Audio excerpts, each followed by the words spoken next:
In this example, we can see we are initializing our LLM. As you can see, we are initializing our LLM from Hugging Face. We are using Mistral AI as our LLM model, and we have defined the model arguments in terms of maximum length of token and temperature variable. Then we are initializing the memory, and for this example we are showing conversation buffer memory, and you can see how to create one conversation chain.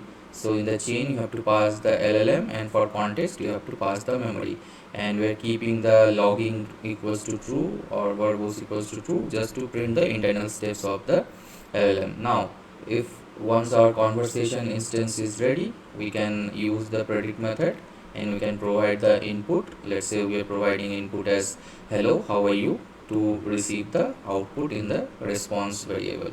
Now if you see, this is how your interaction between LLM and your human agent will work internally, and once the chain is finished you will see the output as here, right? So here is your human is providing the input, and in AI you can see this is how the conversation going on, and at last you will receive one output. Okay, now once that is done, again you are let's say providing some conversation dot predict, and you are passing the input as hi, my name is Satyajit, and as you can see, so previously now because your memory is conversation buffer memory, right? So it will pass the previous chat history.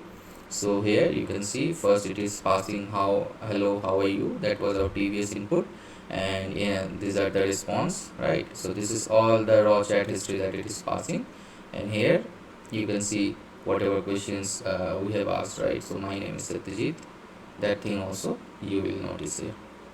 Now again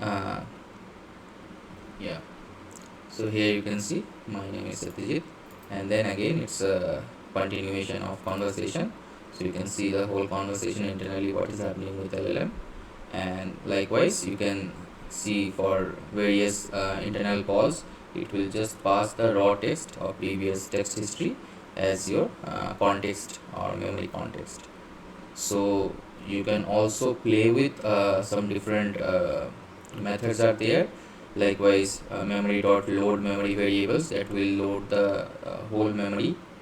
Okay, and you can also initialize your memory again by just calling this conversation buffer memory, so it will reinitialize the whole memory. And here you can see you can save context also as per your requirement, and if you now print memory dot buffer, it will show whatever the conversation